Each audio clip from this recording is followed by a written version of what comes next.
गुनगुन गुनगुन कहाँ मर गई? शिवानी ने गुस्से में चिल्लाते हुए अपनी ननद गुनगुन को आवाज दी। तो 18 वर्षीय गुनगुन जल्दी से अपने कमरे से बाहर निकलकर घर के आंगन में आई और बोली, क्या हुआ भाभी? भाभी की बच्ची एक भी काम तो ढंग से नहीं कर सकती। चिल्लाते हुए शिवानी बोली, लेकिन भाभी मैंने ऐसा क्या कर दिया? आपने जो कपड़े धोने को कहा था वो मैंने मशीन में धुलने डाल दिए हैं। तभी शिवानी आग बगुला होते हुए बोली, मेरी इतनी महंगी महंगी साड़ियां तूने मशीन में धुलने डाल दी? अगर तू उनको हाथों से धो देती तो तेरा क्या घिस जाता। लेकिन भाभी मुझे क्या मालूम था कि वो साड़ियां मशीन में नहीं हाथ से धोनी है। अगर ऐसा था तो आप मुझे पहले ही बता देती, गुनगुन ने कहा। तो शिवानी ने एक जोरदार तमाचा गुनगुन के गाल पर जड़ दिया। बदतमीज, एक तो तूने मेरी साड़ियां खराब कर दी, ऊपर से जवाब देती है। लेकिन भाभी इसमें मेरी कहाँ गलती है? आगे से आप अपने कपड़े खुद धो लीजिए, मुझसे मत कहिए, गुनगुन ने कहा। अच्छा, ऊपर से जवान भी लड़ाने लगी है। तो शिवानी ने गुनगुन का हाथ मोड़ दिया। गुनगुन दर्द से कराहने लगी। उसी समय दयानंद जी वहां आए और अपनी बेटी का हाथ छुड़ाते हुए बोले, अरे बहू ये क्या कर रही हो? तभी शिवानी बोली, एक भी काम ढंग से नहीं किया जाता आपकी बेटी से। तो क्या हुआ बहू, बिन माँ की बच्ची है वो, नादान है। तुम तो समझदार हो, तुम तो नादान नहीं। वो नादान नहीं है, कुछ ज्यादा ही होशियार है। भाई ये सारे काम जानबूझकर इसलिए करती है ताकि दोबारा उससे काम ना कराएं। अगली बार अगर इसने मेरे साथ ये होशियारी खेलने की कोशिश की तो मुझसे बुरा इसके लिए कोई नहीं होगा। इतना बोलते ही शिवानी जैसे अपने कमरे को जाने लगी, उसका पति रजत कमरे से बाहर आया और बोला, क्या हुआ शिवानी? पूरा घर तुमने सर पर उठा रखा है, आखिर बात क्या है? अरे एक तो तुम्हारी बहन ने मेरी इतनी महंगी साड़ियां वॉशिंग मशीन में धोकर खराब कर दी, ऊपर से आप मुझसे ही पूछ रहे हैं कि मैंने पूरा घर सर पर उठा रखा है।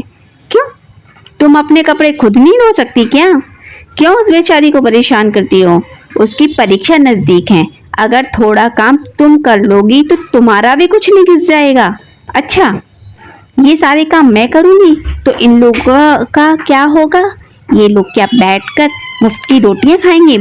बस इतना सुनते ही रजत अपना आपा खो बैठा और एक जोरदार तमाचा उसने अपनी पत्नी के मुंह पर जड़ दिया। तो शिवानी गुस्से से दहाड़ते हुए बोली, तुम्हारी हिम्मत कैसे हुई मुझ पर हाथ उठाने की? तो क्या करता, तुम्हारी आए दिन एक नया बखेड़ा खड़ा करती हो, जब देखो तब एक नया तमाशा करती हो। क्या बस यही आता है तुम्हें? बेटा बहू को यूं लड़ता हुआ देखकर दयानंद जी बोले, नहीं बेटा, बहू पर हाथ नहीं उठाते, ये शोभा नहीं देता। घर में छोटी मोटी बातें तो चलती रहती हैं, लेकिन तुम लड़ाई मत करो, मैं तुम्हारे आगे हाथ जोड़ता हूँ। तभी गुस्से से भड़कते हुए शिवानी बोली, बस रहने दीजिए, आप तो कुछ बोलिए मत। खबरदार शिवानी, जो तुमने मेरे पिताजी से इस तरह बदतमीजी से बात की। मैं क्या डरती हूँ किसी से? मैं नहीं डरती, अभी अपने पापा को फोन करके बुलाती हूँ। ऐसा कहते हुए शिवानी पैर पटकते हुए अपने कमरे में चली गई। देख बेटा, बहू को रोक ले, बात बढ़ाना अच्छी बात नहीं। नहीं पिताजी, हर बार आप मुझे समझा बुझाकर मामला शांत करा देते हो, यही कारण है कि आज शिवानी की इतनी हिम्मत बढ़ गई है। इधर शिवानी ने गुस्से में आकर अपनी माँ को फोन लगाया और रोते हुए बोली, माँ, ससुराल में सब मुझसे लड़ते झगड़ते हैं, आज तो आपके दामाद ने मुझ पर हाथ उठाया, मुझे यहाँ नहीं रहना, जल्दी से आकर मुझे ले जाओ। और शिवानी फूट फूट कर अपनी माँ से फोन पर रोने लगी। इतना सुनते ही शांति देवी जी गुस्से में आ गईं और बोली, अच्छा, उनकी इतनी हिम्मत? तू चिंता मत कर बेटी, मैं इसी पल तेरे पिताजी को तुझे लेने के लिए भेजती हूँ, तू अपना बैग तैयार कर। उसी समय शिवानी के पिताजी आए और बोले, क्या हुआ भाग्यवान, किससे बात कर रही हो? शिवानी के पिता आनंद ने पूछा। तो शांति देवी ने बोला, आपकी बेटी का फोन आया था, आज उसके ससुराल में सारी हदें पार कर दी हैं। उसके घर में लड़ाई झगड़ा हुआ है, उसके पति रजत ने बिना मतलब शिवानी पर हाथ उठाया है। मेरी प्यारी फूल सी बच्ची उनके गुस्से को पता नहीं कैसे सह रही होगी। इतना सुनते ही आनंद जी गुस्से से उठकर खड़े हो गए और तुरंत गाड़ी लेकर अपनी बेटी को लेने निकल गए। थोड़ी देर में वे अपनी बेटी के ससुराल पहुंच गए। शिवानी, ओ बेटी शिवानी, आनंद जी ने पुकारा तो शिवानी बाहर आई और अपने पिता के गले लगकर रोने लगी। उसे रोता हुआ देखकर आनंद जी बोले, तू चिंता मत कर, तुझे कोई जरूरत नहीं है चिंता करने की। उसी समय उसके ससुर जी दयानंद जी बाहर आए। नमस्ते भाई साहब, आइए आकर बैठकर बात करते हैं, दयानंद जी ने कहा। तो शिवानी के पिता आनंद जी बोले, अरे मैंने अपनी बेटी की शादी की है आपके घर में, आपके हाथों से बेचा नहीं है जो आप सब उस पर जुल्म ढाते हो। कहाँ है आपका बेटा, बुलाइए उसे। आवाज सुनकर रजत भी घर से बाहर आया। आनंद जी बोले, बहुत हाथ चलते हैं तुम्हारे, तुमको क्या लगता है शिवानी के आगे पीछे कोई नहीं है? अभी इसके माँ पापा जिंदा हैं। पिताजी, आपने केवल एक तरफा बात सुनी है, पूरी बात सुनोगे तो आपका लगेगा कि कसूर आपकी बेटी का है, रजत ने कहा। मुझे कोई बात नहीं सुननी किसी की, बस शिवानी तू चल मेरे साथ, अपना सामान उठा और मेरे साथ चल, वहाँ तेरा अपना घर है। ऐसा मत कदम उठा, शिवानी के आगे शिवानी के ससुर जी ने हाथ जोड़ते हुए कहा। तभी रजत ने कहा, नहीं पिताजी, ले जाने दीजिए इन्हें, इनकी बेटी को, मुझे कोई जरूरत नहीं है। देखा भाई साहब, बस इतनी ही औकात है मेरी बेटी की आपके घर में।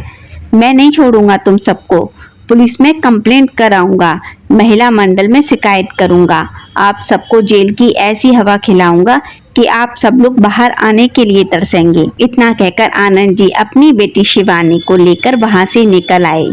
उधर शिवानी के मायके में ये बात जब उसके भैया भाभी को पता चली तो वो सुनकर हैरान रह गए।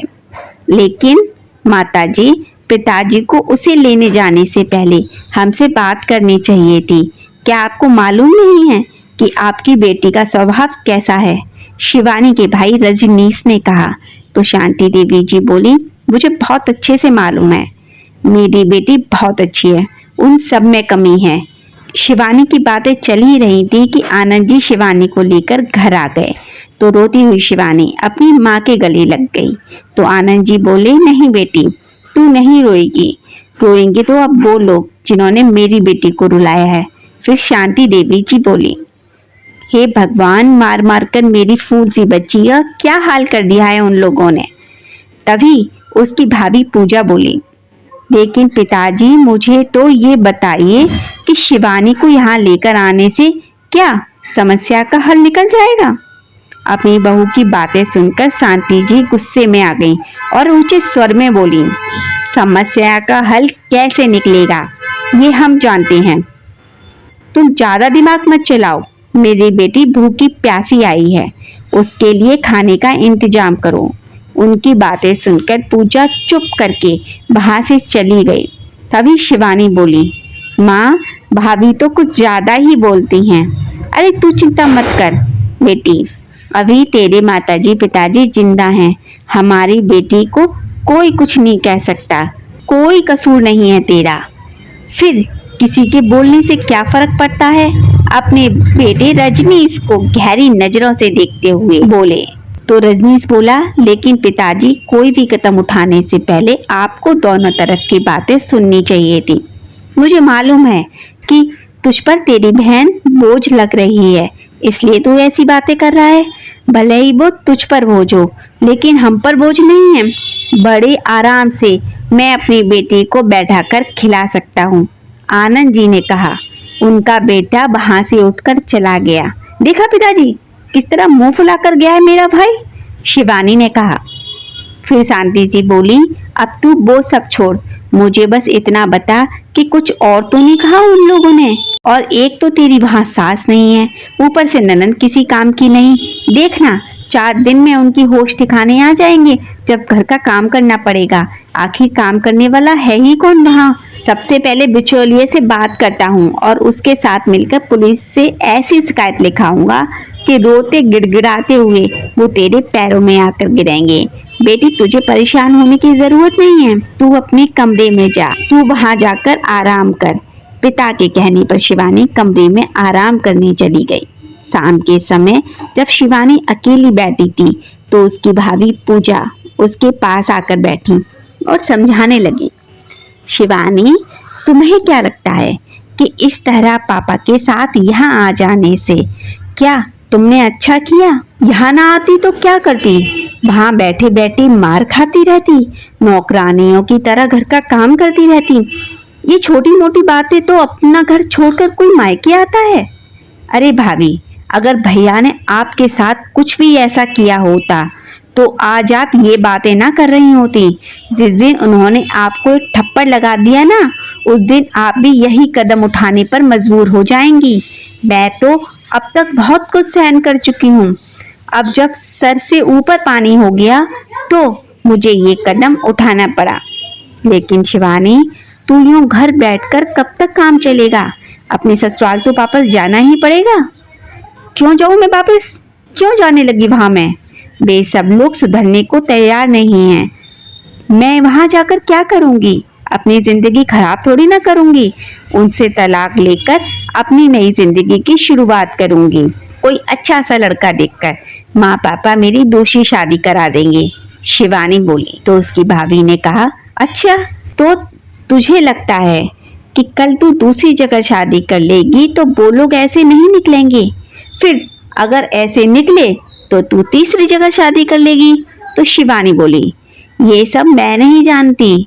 वैसे भी मैं दोबारा उस घर में नहीं जाने वाली, चाहे मेरी शादी दोबारा हो या ना हो। भले ही सारी उम्र मैं इस घर में बैठी रहूं, लेकिन मुझे वापस जाना मंजूर नहीं है। फिर पूजा बोली, लेकिन शिवानी, तलाकशुदा जिंदगी जीना आसान नहीं होता। तुम क्या जानो समाज के लोग कैसी कैसी बातें बनाते हैं, और बेटी को ऐसी हालत में देखकर माँ बाप को भी चैन नहीं आता। अपनी भाभी की ये बातें सुनकर शिवानी गुस्से में बोली, तो तुम क्या चाहती हो कि मैं उस घर में चली जाऊं? अपने पापा की बात मानकर वो घर छोड़कर मैं उनके साथ यहाँ आई हूँ, और ये फैसला उन्होंने मेरे लिए बहुत सोच समझ कर लिया है। तभी पूजा कुछ कहने लगी तो शिवानी बोली, बस भाभी, मुझे सब मालूम है।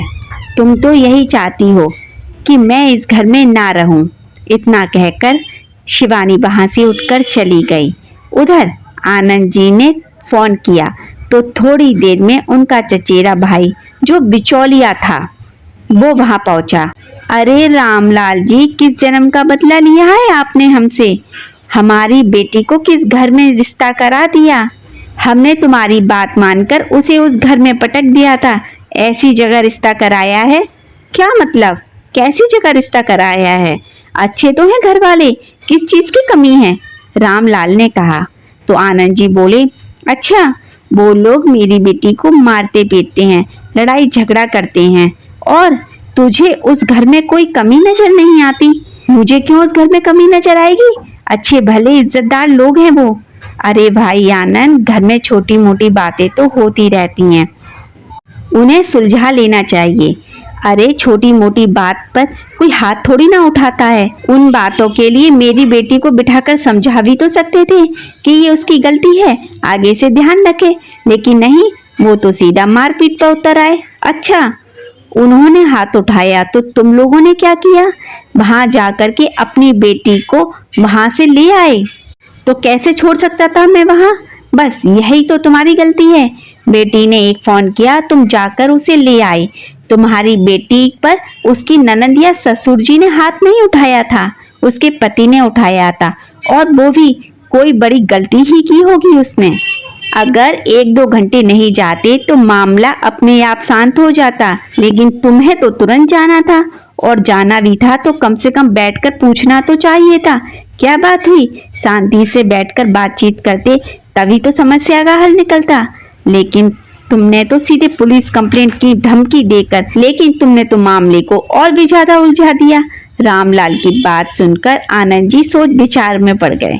फिर रामलाल जी बोले, अब मेरी बात ध्यान से सुनो। अब तक जो हुआ सो हो गया, अब शांति से अपनी बेटी को उसके ससुराल वापस भेज दो। अरे इतना कुछ होने के बाद तुम मुझे अपनी बेटी को वापस भेजने के लिए कह रहे हो? अगर उन्होंने वापस उसके साथ मारपीट की तो देखो भाई, ठंडे दिमाग से काम लो, जो उचित है वही कह रहा हूँ।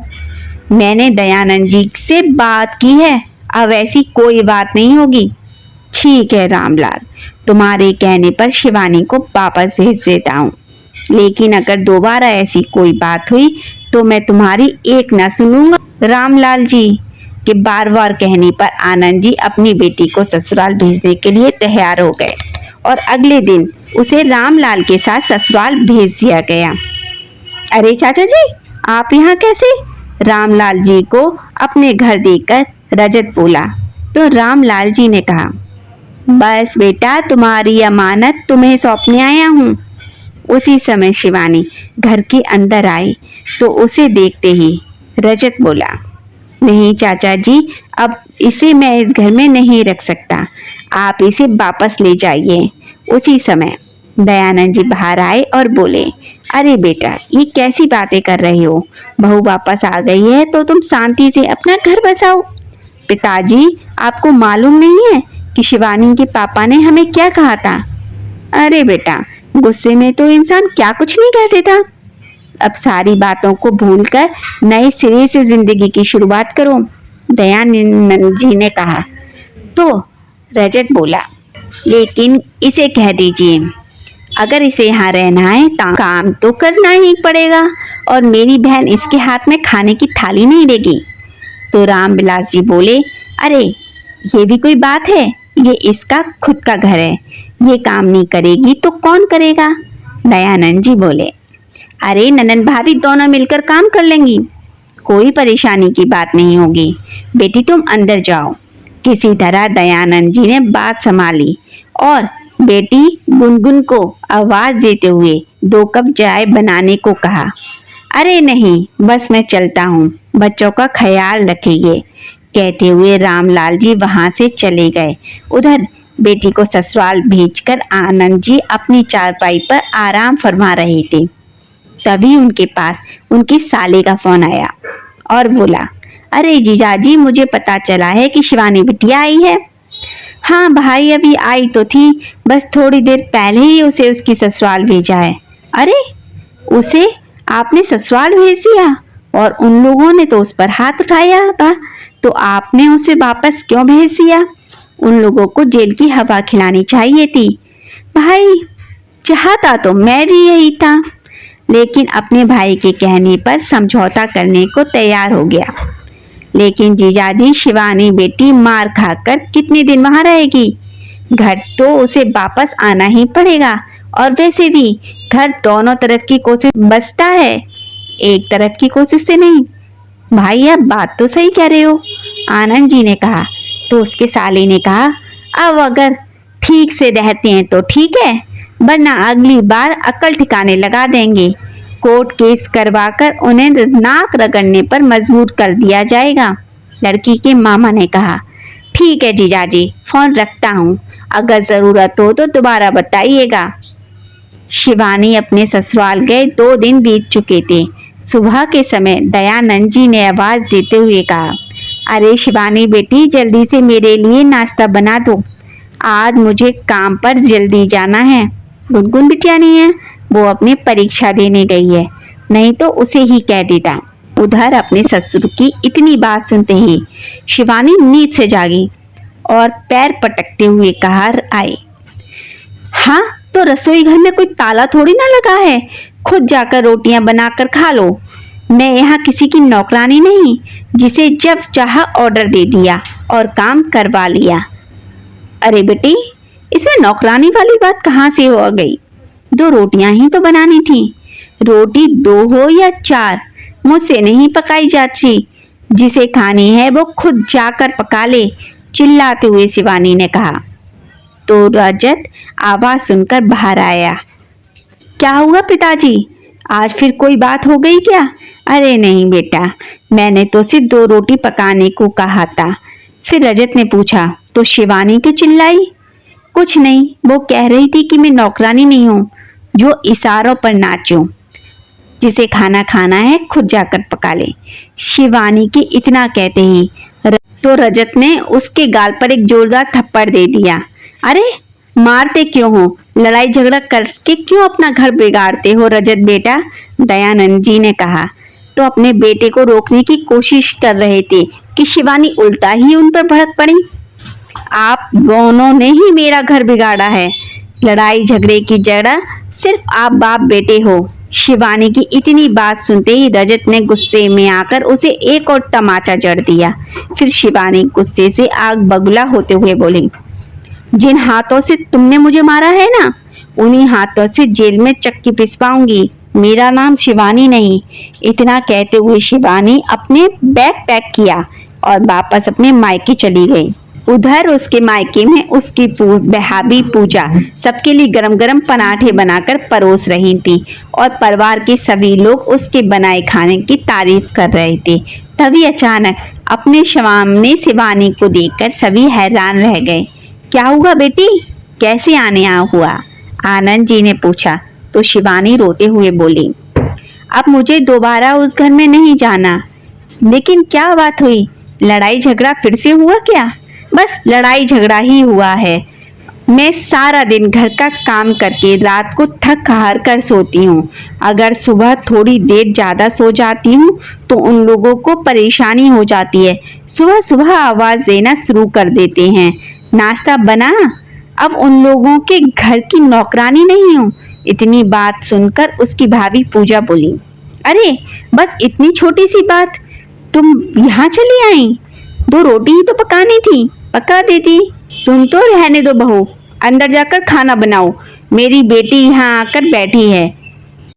बेटी तू चिंता मत कर, तेरे पापा ने बहुत बड़ी गलती कर दी जो रामलाल के कहने पर तुझे वापस भेज दिया, शांति देवी जी ने कहा। तो शिवानी रोते हुए बोली, माँ मुझे तो लगता है कि मैं ही पागल हूँ जो बार बार मुंह उठाकर वहां चली जाती हूँ। यहाँ किसी को मेरी फिक्र नहीं है। की बातें कर रही है बेटी? आनंद जी ने अपने आंसू पोंछते हुए बोले। तो शिवानी बोली, आपको क्या पता सारा दिन कितना काम करती हूँ ये सोचकर कि किसी भी तरह मेरा घर बस जाए, लेकिन वो लोग हैं कि घर बसाना ही नहीं चाहते। उन्हें मेरी कोई जरूरत नहीं है। वो लोग किसी काम को हाथ नहीं लगाते और मैं घर में पूरे दिन नौकरानी की तरह काम करती हूँ। सारी उनकी गुलामी ही करती रहूंगी। शांति देवी जी ने कहा, शिवानी बेटी बस, अब मैं कुछ नहीं जानती। अब ना तो तुम उस घर में जाओगी और हम उन लोगों पर केस करके ही दम लेंगे। अब मैं किसी के कहने पर वहां जाने वाली नहीं हूँ। वहां के लोग तो यही सोचते होंगे ना कि पहले आकर सीना चौड़ा करके अपनी बेटी को ले जाते हैं, उसके बाद खुद ही वापस छोड़ने आ जाते हैं। इस तरह तो सारी उम्र मुझ पर अपना हक ही चलाते रहेंगे। ना बेटी, अब तू चिंता मत कर, अब वही होगा जो तू चाहती है, आनंद जी ने कहा। तो शिवानी भड़क उठी, बस पापा, आप हमेशा यही कहते हो लेकिन फिर से मुझे उसी नरक में भेज देते हो। बेटा तू कैसी बात कर रही है? इस बार मैं उन लोगों को नहीं छोड़ूंगा, आनंद जी गुस्से में बोले। तो शांति देवी ने कहा, कोर्ट केस करो, उनके खिलाफ ऐसी ऐसी धाराएं लगवाओ कि वो जेल में सड़ते रहें। अकल ठिकाने आ जाएगी उन लोगों की। उनके जुल्म के कारण मेरी बच्ची सूखकर आधी हो गई है। फिर आनंद जी ने शिवानी से पूछने लगे, बेटी तूने तो अपना मन बना लिया है ना तलाक का? कहीं ऐसा तो नहीं कि कोर्ट केस करने के बाद तू फैसला पीछे लेने को कहे? नहीं पापा, मैं पीछे नहीं हटने वाली। मैं तो खुद उन लोगों से छुटकारा पाना चाहती हूँ। जितनी जल्दी हो सके मुझे छुटकारा चाहिए। बस तो ठीक है, आज ही वकील से मैं बात करता हूँ। इतना कहकर आनंद जी वहां से उठकर चले गए। तो शिवानी बोली, माँ बड़ी भूख लगी है, ये भाभी अभी तक खाना लेकर क्यों नहीं आई? पूजा बहू, खाना नहीं बना क्या? क्या तू रसोई में जाकर सो गई? नहीं माँ जी, बस अभी लाई। इतना कहकर पूजा जल्दी से प्लेट में खाना परोस कर ले आई। लो बेटी, आराम से बैठकर खाओ और अंदर जाकर आराम करो, बाकी सब हम देख लेंगे। रात को सारा काम निपटाकर थकी हारी पूजा अपने कमरे में जाकर बैठी तो देखा उसका पति रजनीश अपने लैपटॉप पर अपने ऑफिस का कुछ काम कर रहा है। तो पूजा बोली, अरे थोड़ा बहुत ध्यान अपने घर पर भी दिया करो। क्यों, क्या हुआ? रजनीश बोला। क्या होगा, आपकी बहन घर में आकर बैठी है और आप उसे कुछ समझाते ही नहीं। रजनीश बोला। तुम कहना क्या चाहती हो? मैं क्या उसे घर से निकाल दूं? नहीं, मेरा ये मतलब नहीं है। मैं तो बस इतना कहना चाहती हूँ कि आप लोग एक तरफा की बातें सुन रहे हैं। कम से कम दोनों लोगों की बातें सुनोगे तब पता लगेगा ताली कभी एक हाथ से नहीं बजती है। देखो पूजा, पिछली बार शिवानी घर आई थी तो हमने उसे समझा बुझाकर वापस भेजा था। अब वो लोग बार बार मारेंगे पीटेंगे तो हम कब तक बर्दाश्त करेंगे? रजनीश ने कहा। तो पूजा उसे समझाते हुए बोली, मैं तो केवल इतना ही कहना चाहती हूँ कि उसके पति रजत को हम सभी जानते हैं और अगर दोबारा उसने शिवानी पर हाथ उठाया है तो कोई बहुत बड़ा कारण होगा। अब मैं भी तो अपने ससुराल में रह रही हूँ, आपने तो कभी मुझ पर नहीं हाथ उठाया। कोई बात तो जरूर है जो लड़ाई हो रही है पूजा, लेकिन वो अपने घर में आकर बैठी है। जब उससे किसी और को दिक्कत नहीं है, किसी और को परेशानी नहीं है, तो तुमको तकलीफ क्यों हो रही है? मैं तो इसलिए कह रही हूँ कि मुझे मालूम है कि उसकी तरफदारी करके तुम लोग हमेशा के लिए उसे यहीं बैठा दोगे। अरे अगर वो अपने मायके में 2 वक्त की रोटी खा भी लेगी तो तुम्हारी क्या दिक्कत है? तुम्हें क्या परेशानी हो रही है? दिक्कत 2 रोटी की नहीं है। और पिताजी कहते हैं कि वो कोर्ट केस करेंगे, कोर्ट केस में दुनिया हमारा तमाशा देखेगी। अरे होने दो कोर्ट केस, इस बार उन्हें भी तो पता लगे कि उन लोगों ने क्या किया है, बेटी पर हाथ उठाने का क्या नतीजा होता है। अरे पता उन्हें ही नहीं, हम लोगों को भी लगेगा। कोर्ट केस में परेशान वो लोग भी नहीं, हम लोग भी होंगे। दोनों तरफ से पैसे खर्च होंगे। मैं तो बस इतना कहना चाहती हूँ कि कम से कम एक बार उन लोगों की भी बात सुन लो। केवल अपनी बेटी की बात सुनकर फैसला लेना सही नहीं है। अरे जब उन लोगों को जरूरत ही नहीं है तो हम क्या उनसे बात करेंगे? तलाक दिलाकर उसकी शादी कहीं और कर देंगे। अभी उसकी कौन सी उम्र निकल चुकी है? अच्छा बस यही काम तो रह गया है, वहां से लाकर यहाँ बिठा दो, यहाँ से ले जाकर दूसरी जगह बिठा दो। बस इसी तरह उसकी जिंदगी बर्बाद करते रहो। अभी कुछ नहीं बिगड़ा है, सोच समझ कर फैसला लो। मुझे सब पता है कि तुम्हें तकलीफ हो रही है, तुम्हारा काम जो बढ़ गया इसलिए तुम ये सब बोल रही हो। वैसे भी सही गलत देखने के लिए हम लोग यहाँ बैठे हैं, तुम अपने काम से मतलब रखो। इतना कहकर रजनीश करवट बदलकर सो गया। अगले दिन सुबह सुबह पूजा कपड़े धोने के लिए मशीन लगा दी और सबका नाश्ता तैयार कर दिया और नाश्ता लेकर पूजा के कमरे में पहुंची तो तभी शिवानी बोली, नहीं यार, अब तो मैं उस घर में बिल्कुल वापस नहीं जाना चाहती। सारी उम्र घर का काम करती रहूं, यहाँ आराम से अपनी मर्जी पर उठती हूँ। हाथों में खाना मिलता है, जिस चीज की फरमाइश हो वो चीज हाजिर हो जाती है, फिर मैं क्यों उस घर में जाऊंगी? ऐसा कहते हुए शिवानी हंसने लगी। उसकी कुटिल हंसी पूजा के कानों में तीर की तरह चुभ रही थी।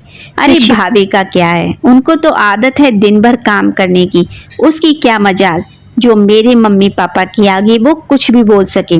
ये बात सुनकर पूजा का चेहरा गुस्से से लाल हो गया और वो बोली, अच्छा तो ये बात है, तुम वहां से सिर्फ इसलिए आई हो क्योंकि तुम्हें काम करना पड़ता है और यहाँ रहते हुए तुम्हारी ऐसी ऐश है?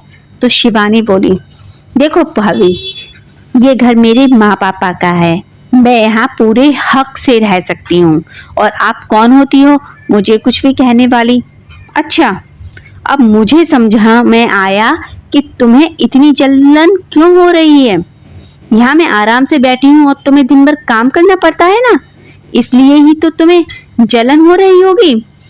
कोई और भी तो रास्ता नहीं है भाभी आपके पास, काम तो आपको करना ही पड़ेगा। शिवानी की इतनी बात सुनते ही पूजा बोली, अच्छा हुआ शिवानी जो तुम्हारी असलियत मेरे सामने आ गई, बहुत सेवा कर ली तुम्हारी, तुम्हें बहुत खिला पिला लिया बैठाकर। अब तुम खुद अपनी रोटी पकाओगी और खुद ही खाओगी।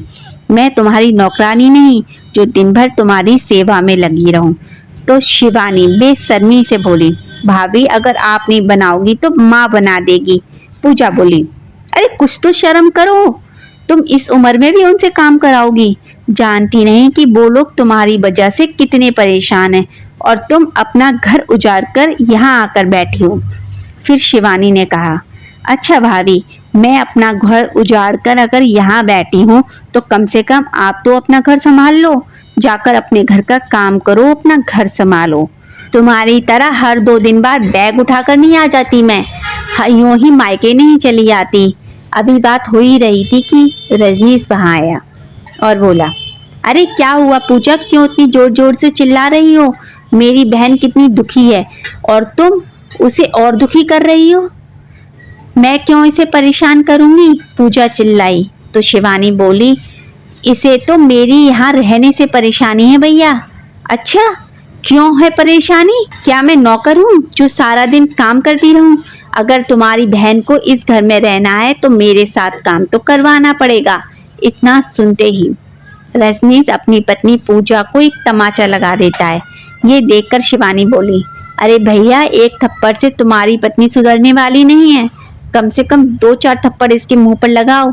तो रजनीश पूजा से बोला, अगर इस घर में तुम्हें रहना है तो चुपचाप रहो, नहीं तो निकल जाओ। अपने पति का व्यवहार देखकर पूजा हैरान खड़ी रह गई, लेकिन अब उसने तय कर लिया था कि वो इस घर में नौकरानी की हैसियत से बिल्कुल नहीं रहेगी। वो अपने कमरे में गई, सामान पैक करने लगी। जैसे ही अपना बैग लेकर बाहर निकलने लगी तो उसे जाते हुए आनंद जी ने देखा। शांति जी भी हैरान रह गईं। बोली, बहू कहाँ जा रही हो? छोटी मोटी बातों पर बैग उठाकर मायके नहीं जाया करते। शांति देवी जी बोली तो पूजा ने कहा, अच्छा आज आपको ये छोटी बात लग रही है, और जब बात आपकी बेटी की थी तब आपके विचार कहाँ चले गए थे? तो आनंद जी बोले, लेकिन बेटी क्या बात हुई यह तो बताओ। देखिए पापा जी, ज्यादा तो मैं नहीं बोलूंगी, लेकिन इतना जरूर कहूंगी कि अब इस घर में नौकरानी बनकर मैं नहीं रह सकती। अच्छा, तो तुम्हें दिक्कत मेरी बेटी से है? आनंद जी ने कहा। तो पूजा बोली, अरे मुझे आपकी बेटी से कोई परेशानी नहीं है, बल्कि वो तो अपने आप में ही एक परेशानी है। अरे माँ पापा तो अपनी बेटी को समझाया करते हैं, उसका घर बसाने की सोचते हैं।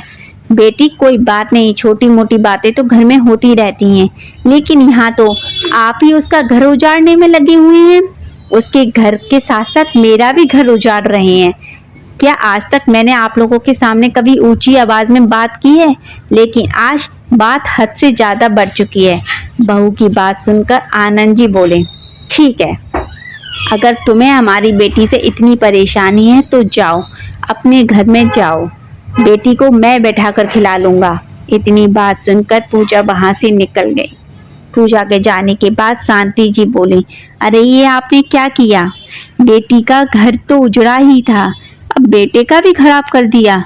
आनंद जी ने कहा, अगर होता है तो हो जाए खराब, लेकिन मेरी बेटी से किसी को परेशानी हो ये मुझे बर्दाश्त नहीं। 1 सप्ताह बीत चुका था पूजा को गए हुए। शांति जी, जिन्हें पहले से ही अस्थमा की शिकायत थी, सारा दिन घर का काम करते करते उनकी तबीयत और भी बिगड़ने लगी, जिस कारण उन्होंने अपनी बेटी शिवानी को कहा कपड़े धोने और खाना बनाने को। बड़ी मुश्किल से सारा काम निपटाकर शिवानी बैठी ही थी कि शांति जी बोली, बेटी शिवानी, तेरे पापा को गैस की शिकायत हो रही है, उनके लिए थोड़ी खिचड़ी बना दे। इतना सुनते ही शिवानी बोली, माँ आप लोगों को तो मेरा जीना हराम कर दिया है, इतना काम आप खुद नहीं कर सकती क्या? लेकिन बेटी 1 हफ्ता से तो काम मैं ही कर रही हूँ, जब से तेरी भाभी यहाँ से गई है तब से काम मैं ही तो कर रही हूँ। बस 2 दिन हुए हैं जो तुझ पर काम पड़ा है, तू उसमें भी मुझे बातें सुनाने लगी। बातें न सुनाऊं तो और क्या कहूँ, मैं इस घर में काम करते करते थक गई हूँ। शिवानी ने कहा, इससे तो अच्छा मैं अपनी ससुराल में ही रहती, वहाँ सारा काम गुनगुन करती थी। तो उसकी माँ बोली, बेटी थोड़ी देर आराम कर ले, उसके बाद बना देना खिचड़ी। शिवानी गुस्से से चिल्लाते हुए बोली, सुबह से आप भी तो आराम ही कर रही हो, आप भी तो बना सकती हो खिचड़ी। अरे बेटा, मेरी तबीयत ठीक नहीं है, मुझे बहुत कमजोरी महसूस हो रही है, इसलिए तुझे खिचड़ी बनाने को कह रही हूँ। अरे कोई पहाड़ थोड़ी ना टूट पड़ेगा, अगर तू थोड़ी सी खिचड़ी बना देगी, कौन सी आफत आए जा रही है। तभी आनंद जी बाहर आए और बोले, शिवानी बेटी, मेरे लिए एक गिलास पानी गर्म कर दे, मुझे दवाई खानी है। लेकिन काम की बात सुनते ही शिवानी गुस्से से फूट पड़ी। जिसे देखो बस शिवानी शिवानी शिवानी की रट लगाए रहता है। 2 मिनट कोई मुझे चैन से बैठने ही नहीं देता। मुझे सुबह से पूरे घर का काम करते करते थक गई हूँ। अरे बेटी, ये कैसी बात कर रही है तू? तेरी माँ की तबीयत ठीक नहीं थी, इसलिए तुझे कह दिया काम करने को। पिता की इतनी बात पर शिवानी ने स्पष्ट तौर पर कह दिया, अब से मैं घर का कोई काम नहीं करने वाली। पैर पटकते हुए शिवानी अपने कमरे में सोने चली गई। अपनी बेटी का यह व्यवहार देखकर आनंद जी और शांति जी हक्के बक्के रह गए। तुम्हारी बेटी का दिमाग खराब हो गया है, जो इस तरह की बातें कर रही है। हमने तो आज तक उससे कभी ऊंची आवाज में बात तक नहीं की। इतना प्यार दिया है हमने उसे, और अब बहू के जाने के बाद यह हमारे साथ इतना बुरा बर्ताव कर रही है। शांति देवी ने कहा, इसके कारण हमारी बहू हमसे नाराज होकर मायके चली गई। उसके माँ पापा को फोन करके देख लेती हूँ, क्या पता वापस आ जाए। तो आनंद जी बोले, समझ नहीं आता क्या करूं। इधर यह परेशानी तो दूसरी ओर कोर्ट केस में वकील इतने पैसे मांग रहा है कि अब तो जेब भी खाली होने लगी है। कितने ही लोगों से सलाह ले चुका हूँ, सबने यही कहा अपनी बेटी को समझा बुझाकर उसकी ससुराल वापस भेज दो। न जाने किसकी नजर लग गई हमारे घर को। अच्छे भले हंसी खुशी से जिंदगी बीत रही थी। शिवानी जब से लड़ झगड़ कर यहाँ आई है, तब से हमारे घर की शांति खत्म हो गई। अब तो मुझे लगता है कि सारा दोष हमारी बेटी शिवानी का ही निकल कर आएगा। जिस तरह इसकी कैची की तरह जवान चलती है ना, मुझे तो लगता है कि सारा दोष हमें ही देंगे सब। मैं जाकर बड़े भाई साहब से बात करता हूँ। इतना कहकर आनंद जी अपने बेटे रजनीश को लेकर साथ बड़े भाई के पास पहुंचे। सारी बात बताते हुए बोले, भाई साहब, कोर्ट केस में हाथ फंसाए बैठा हूँ और वकील मुंह खोलकर पैसे मांग रहे हैं। इतना पैसा कहाँ से लेकर आऊं? अरे आनंद जी, केस तो छोड़ो, अपनी बेटी को उसके ससुराल भेजो। अरे भाई साहब, ये कैसी बात कर रहे हैं? वो लोग उसे मारते पीटते हैं। ताऊ जी बोले, ऐसी बात नहीं है, मुझे तो स्पष्ट तौर पर तुम्हारी गलती नजर आ रही है। अरे हमारी गलती कैसे हो गई? हमारी बेटी तो मार खाती थी। कोई माँ बाप अपनी बेटी को मार खाते सहन कर सकते हैं? तो रजनीश बोला, जरा सी लड़ाई हुई थी ताऊ जी कि पिताजी ने शिवानी को लाकर घर बैठा दिया। किसी की सुनते ही कहाँ हैं पिताजी? ताऊ जी बोले, अच्छा बेटा रजनीश, अगर तेरे पिताजी किसी की नहीं सुनते तो तूने क्या किया? तूने भी तो अपनी पत्नी को मार पीट कर वहां से भगा दिया। उसकी बात सुनकर रजनीश नजर नीची करके रह गया। और ताऊ जी बोले, अरे भाई आनंद, अब देख ही लो, साक्षात अन्नपूर्णा जैसी तुम्हारी बहू 2 दिन रात तुम्हारी सेवा करती थी, उसे भी नहीं छोड़ा तुम्हारी बेटी ने। 4 दिन में अपने भैया भाभी के बीच फूट पड़वाती, अपने ससुराल वालों का तो क्या हाल ही करती होगी। और वैसे भी दयानंद जी और उसके बेटे को अच्छी तरह से जानता हूँ मैं, वो बहुत ही अच्छे लोग हैं।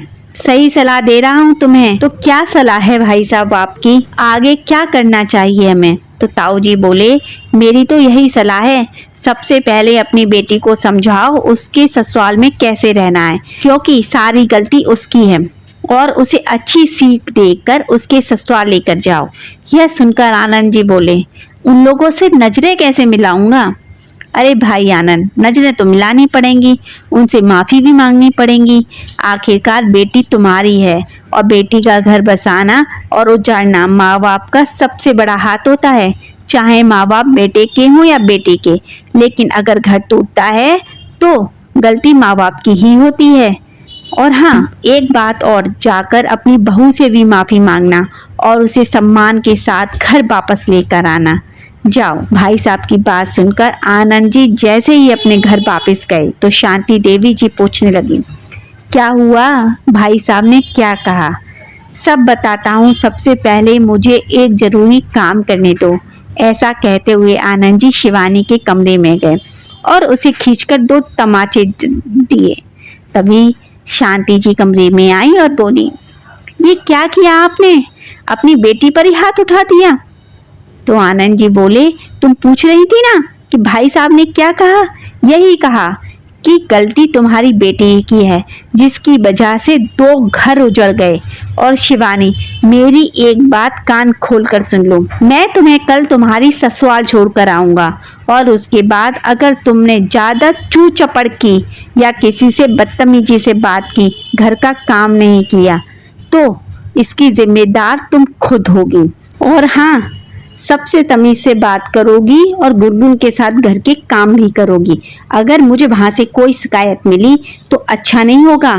कल तेरे जाने के बाद मैं अपने घर की लक्ष्मी वापस लेकर आऊंगा। वहां से लड़ झगड़ कर यहाँ वापस आने के बारे में तू सोचना भी मत। मुझसे बुरा कोई नहीं होगा। दोस्तों, ये कहानी यही दर्शाती है कि समस्याओं का समाधान केवल एक तरफा विचारों से नहीं, बल्कि दोनों पक्षों की बात सुनकर समझकर ही निकालना चाहिए। कहानी इस बात को स्पष्ट करती है कि घरेलू समस्याओं के समाधान के लिए केवल अधिकार या निर्णय ही नहीं, बल्कि संवाद और समझदारी की भी आवश्यकता होती है। आगे इसी तरह की जानकारी के लिए चैनल को सब्सक्राइब जरूर करें।